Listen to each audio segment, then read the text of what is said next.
Hola, ¿qué tal? Soy el maestro Juan Ravenera Cisneros García, rector del Centro Universitario de Estudios Jurídicos. El día de hoy tenemos la gran oportunidad de entrevistar al licenciado Hiram Arturo Cervantes García. El licenciado es juez 13º civil de proceso oral de la Ciudad de México. En la práctica es muy importante que los abogados postulantes, así como también para los estudiantes universitarios que estudian la carrera de Derecho, que sepamos cuál es el procedimiento y cuál es el proceso que se llevan ante las instancias judiciales. En este caso, en lo referente a los juicios orales en materia civil mercantil. Para ello, el licenciado Hiram Arturo nos va a comentar en qué casos se llevan este tipo de juicios orales en materia civil mercantil y si tiene algo que ver la competencia. Sí, bueno, para los compañeros abogados, para los amigos abogados, debo decirles que el juicio oral civil o en el juicio oral civil se ventila todo lo que antes o en procedimiento escrito conocíamos como juicio ordinario civil. Entonces, ese tipo de acciones y asuntos son los que se pueden ventilar en un juicio oral.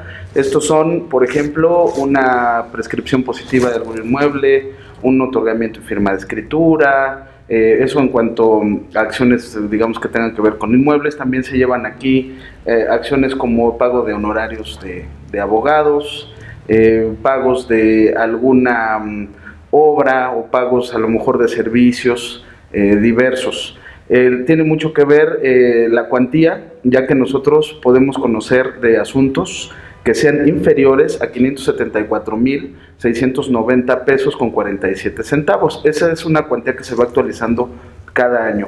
De esa cuantía hacia arriba conocen los juzgados de primera instancia y de esa cuantía hacia abajo conocemos nosotros. Es importante señalar que, por ejemplo, en cuestión de acciones reales, cuando se trata de bienes inmuebles, el valor actual del inmueble es el que determina esa cuantía. Cuando se trata de acciones personales, donde hay un contrato, es el valor del contrato el que determina la cuantía, aunque ese contrato haya sido celebrado algunos años atrás.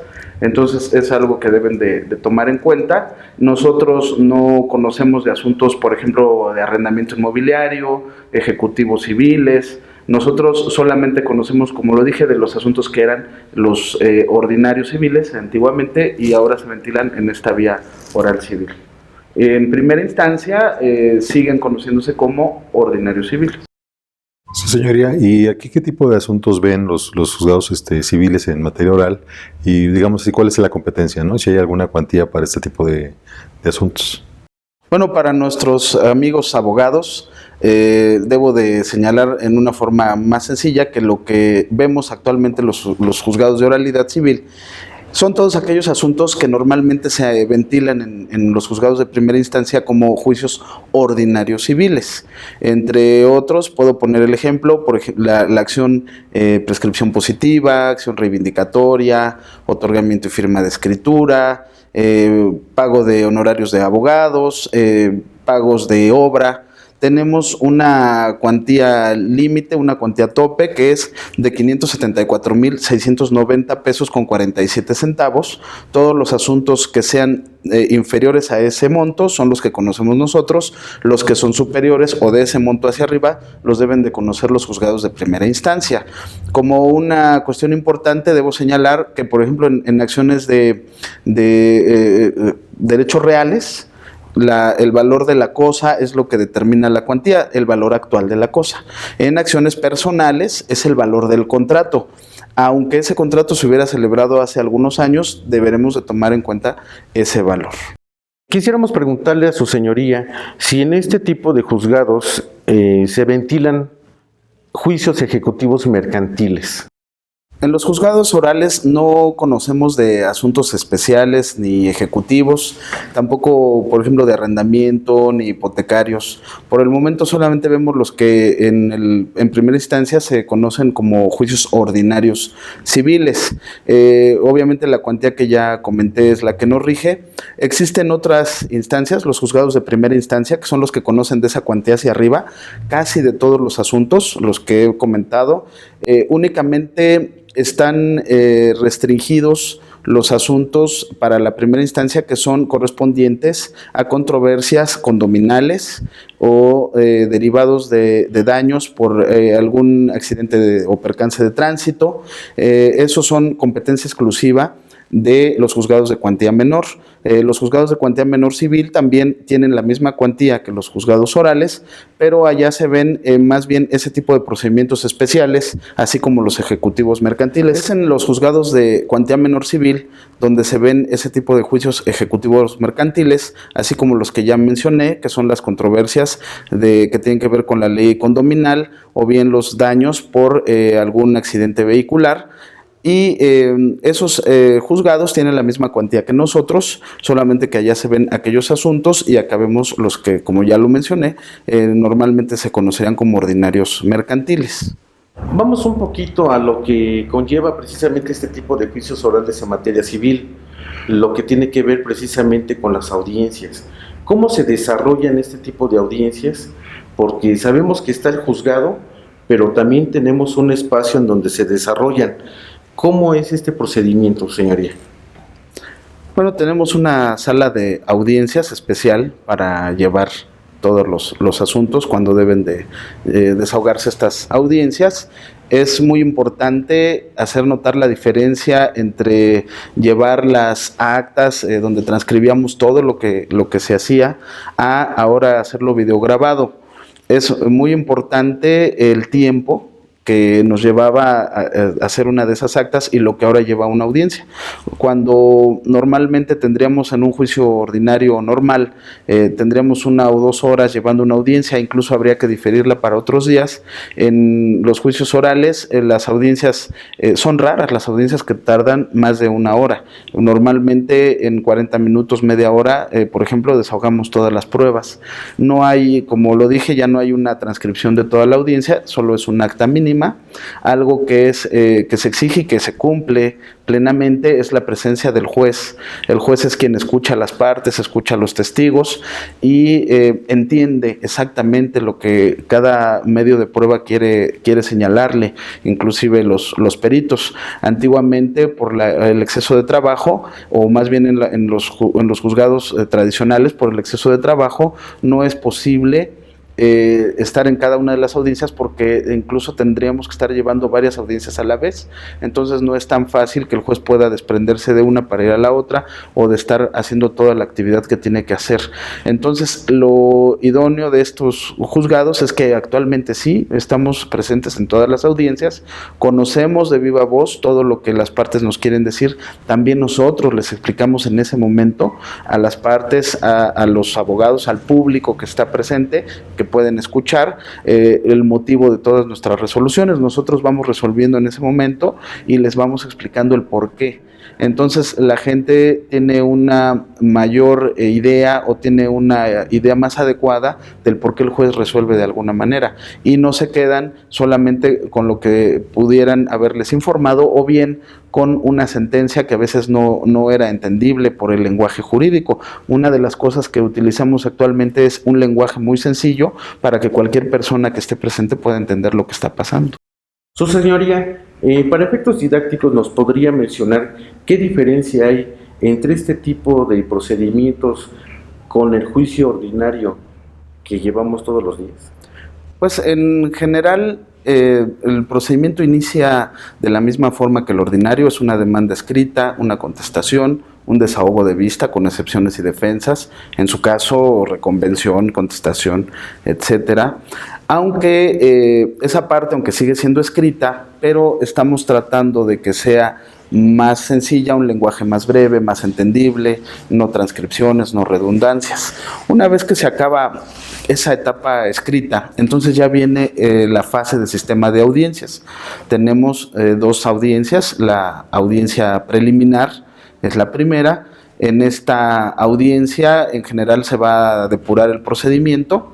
La primera etapa, llamada igualmente depuración de procedimiento, en esta analizamos la legitimación procesal de las partes, analizamos y resolvemos las excepciones procesales y en su caso las partes o el juez puede regularizar algún detalle que tenga algún defecto en el procedimiento. En esta misma etapa, una vez que terminamos, o más bien una vez que terminamos esta etapa, iniciamos la etapa de conciliación, donde invitamos a las partes a que se hagan propuestas de arreglo para poder solucionar su asunto. En este tipo de juicio, cuando vemos que las partes realmente tienen interés en poder llegar a algún arreglo, hacemos mucho énfasis en ello, incluso agotamos invitaciones para que, propuestas para que puedan arreglarse. Hemos tenido muy buenos resultados, hay una diferencia muy notable entre los convenios que llegamos en esta audiencia a los que se llevaban en la audiencia preliminar del juicio ordinario civil. O la audiencia previa de conciliación. Después de esta etapa, si no hay un arreglo, lo que sigue son acuerdos sobre hechos no controvertidos y acuerdos probatorios. Son dos etapas, pero me gustaría mencionarlas al mismo tiempo porque están plenamente vinculadas entre sí. La etapa de fijación de acuerdos sobre hechos no controvertidos tiene por objeto que ambas partes se pongan de acuerdo en qué hechos pueden salir de la litis, para evitar mayores pruebas para que se le acrediten y, pues dicho sea de paso, en la etapa de acuerdos probatorios, las partes pueden convenir que esas pruebas dejen de recibirse. Hay algunos ejemplos. Sabemos que cuando una litis o un juicio se plantea un asunto, la demanda y la contestación tienen puntos esenciales que ambas partes deben de probar y que son los que constituyen realmente la litis que el juez va a resolver. Y hay otros muchos hechos que a veces son innecesarios o son intrascendentes. Estos hechos son los que son idóneos que las partes lleguen a arreglos. ¿Para qué? Para evitar y ya sacarlos de controversia. Los acuerdos probatorios, bueno, pues si se reconoce a lo mejor en los hechos no controvertidos algún documento, oye, pues si expedí este documento, pues ya se evita, por ejemplo, una prueba de reconocimiento. Si se ofrece algún correo electrónico y se hubiera ofrecido alguna prueba para perfeccionarlo, digamos una pericial, si ya se reconoce en la etapa de hechos no controvertidos que se recibió o que se emitió ese correo, pues se puede obviar o dejar de recibir una prueba pericial. También las partes pueden, me ha ocurrido, pueden hacer un pacto, por ejemplo, en la misma pericial, de que en lugar de que cada una de las partes desahogue a un perito y si hay controversia se designe un tercero en discordia, que desde el inicio se designe un solo perito para ambas partes, ya sea que ellos lo designen o que sea designado a través del tribunal.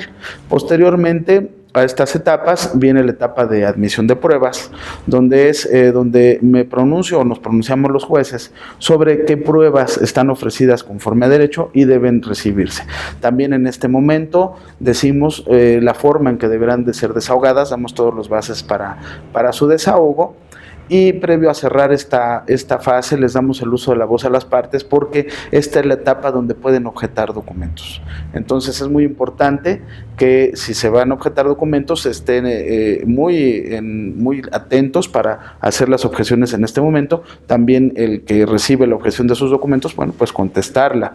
Una vez que termina la fase de admisión de pruebas, previo a cerrar la audiencia se señala la fecha en que tendrá verificativo la audiencia de juicio y se les da el uso de la voz a las partes por si quieren hacer promociones o por si quieren hacer cualquier petición, ya que cuando estamos en esta etapa de juicio de sistema de audiencias o cuando ya estamos en la etapa de audiencias, ya no se les pueden acordar promociones escritas, por lo cual es un momento idóneo para que hagan sus promociones en esta audiencia. Posteriormente viene la audiencia de juicio. Obviamente en esta vamos a desahogar todas las pruebas que fueron admitidas y se desarrolla de la siguiente manera. Previo al inicio del desahogo de pruebas, se les da el uso de la voz a las partes, conforme a las pruebas de cómo fueron preparadas. ¿A qué me refiero? A veces se rindieron los dictámenes de los peritos de ambas partes, entonces se les da el uso de la voz para que manifiesten sobre a lo mejor una posible conformidad o si hay una contradicción pueden solicitarme la designación de un tercero en discordia sin perjuicio de que yo lo pueda hacer aún de oficio. También en este momento cuando se han pedido informes a diversas autoridades, por ejemplo, si aún no se han rendido, las partes ahí pueden solicitar que se difiera la audiencia nada más para el efecto de que se desahogue esa prueba y se gire incluso algún otro oficio, algún apercibimiento para que pueda ser desahogado desahogada esa prueba. Una vez que ya las partes hicieron uso de la voz en relación a la preparación de pruebas, se procede a abrir la fase de desahogo de pruebas. En esta, en una manera muy breve, se tienen por desahogados documentos, instrumental de actuaciones, presuncional, y se procede al desahogo de las pruebas que requieren mayor diligencia, como por ejemplo la confesional, la testimonial y la pericial. En el caso de la confesional es muy importante hacer notar que ya no se hace el desahogo a través de posiciones, ya ahora son preguntas libres, ya no es un interrogatorio en el que una de las partes tiene que ir preguntando y la otra tiene que ir contestando sí o no. Al contrario, aquí ya es preguntas a desarrollar, la única limitante es que sean hechos propios y que sean hechos controvertidos. Igualmente, el desahogo de los testigos se hace de una manera así muy libre, ya no se requieren formulismos. Eso de que diga sí es cierto como lo es, o que diga el testigo si sabe y le consta, esos formulismos ya no son necesarios y al contrario, tratamos de que las preguntas sean lo más breves posibles para que sean mejor entendidas por la parte que debe contestarlas, o el testigo, o bien incluso el perito, y el desarrollo del juicio debe de ser con más certeza y con más claridad y sencillez. Una vez que desahogamos todas las pruebas, se les da el uso de la voz por una sola vez a cada una de las partes para que aleguen lo que a su derecho convenga, y una vez concluidos los alegatos, se declara visto el asunto y se procede a emitir la sentencia definitiva. Se explica a las partes en forma breve el contenido de la sentencia definitiva y posteriormente se les entrega una copia de la sentencia que debe de ser por escrito, en la que se contiene la totalidad de las consideraciones que se toman para ser emitida. Una vez que se emite la sentencia, se les tiene por notificadas ambas partes de esa sentencia, estén o no presentes. Asimismo, se cierra la audiencia, previamente se les da el uso de la voz, igual que en la audiencia preliminar, para que puedan promover lo que a ellos les corresponda. Su señoría, una pregunta. ¿En este tipo de procedimientos procede algún recurso ordinario? No, en estos procedimientos no hay ningún recurso ordinario. Lo que el medio de defensa que pueden utilizar las partes como el idóneo es el amparo indirecto en cuanto a violaciones procesales que no puedan ser reparadas en la sentencia definitiva, o el amparo directo en contra de la sentencia definitiva y violaciones procesales que sí podrían haber sido reparadas en esa sentencia. Su señoría, finalmente, para concluir este tema, usted en su experiencia nos pudiera mencionar cuáles son los beneficios de esta reforma y qué propuestas habría en esta materia. Bueno, pues la verdad sí es muy diferente, hay muchos beneficios. Para empezar, el tiempo en el que desarrollamos el juicio, tenemos que si se emplaza hoy, en 2 meses y medio ya tenemos una sentencia, a diferencia de los procedimientos tradicionales donde pues sí tenía que transcurrir algunos meses, unos 6 meses, 5 meses, para que se pudiera llegar a una sentencia, y esto siempre y cuando no hubiera muchas pruebas que desahogar, porque eso retarda más algún procedimiento. En este caso, como lo dije hace unos momentos, casi desahogamos en una sola audiencia todas las pruebas, a menos que por falta de preparación que no sea imputable a alguna de las partes tenga que diferirse, porque obviamente si es imputable a las partes, pues se dejan de recibir las pruebas. Otro de los beneficios que es yo creo que el mejor, la ciudadanía cuando tiene algún asunto acude a los juzgados y, como ya lo había mencionado, escucha los motivos del juez al resolver, y esto, aunque a veces una de las partes no se vaya contenta con el resultado de un juicio, pero por lo menos sí está entendiendo por qué el juez está resolviendo de un modo y tiene una claridad plena de cómo se condujo su asunto. Una de las cosas que yo veo que ha mejorado bastante es un compromiso que nos hemos hecho los jueces que estamos en este tipo de procedimientos, de tratar de llevar las cosas con mucha calidad, dado que tenemos menos carga de asuntos, tenemos menos asuntos que los juzgados tradicionales, tenemos la oportunidad de ponerle mucha calidad y la gente lo puede percibir.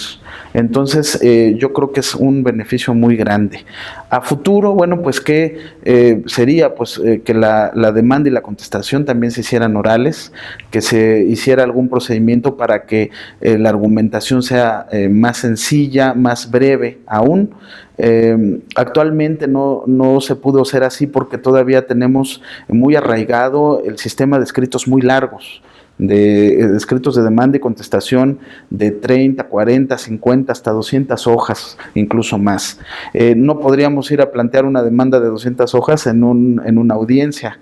Tendríamos que adecuar, sintetizarlo de una manera que sin que cause perjuicio a la argumentación. ¿A qué me refiero? De que sin que dejen de señalarse los elementos que requiere una acción, pudieran decirse en una manera breve. Yo creo que el futuro será que todo ya sea oral, ya no haya una etapa escrita, y creo que con eso la ciudadanía tendría aún mayores beneficios. Pues agradecemos mucho, señoría, esta plática. Sin duda alguna es un material muy valioso para los estudiantes, ¿verdad?, de la carrera de Derecho, incluso para los propios litigantes, conocer estos cambios, ¿verdad?, que son muy importantes en materia de oralidad. Y pues bueno, esperemos que sea un material muy útil para todos. Muchas gracias, señoría, por esta oportunidad. Mario. Gracias, Juan. Muchas gracias. Gracias, señoría. Gracias.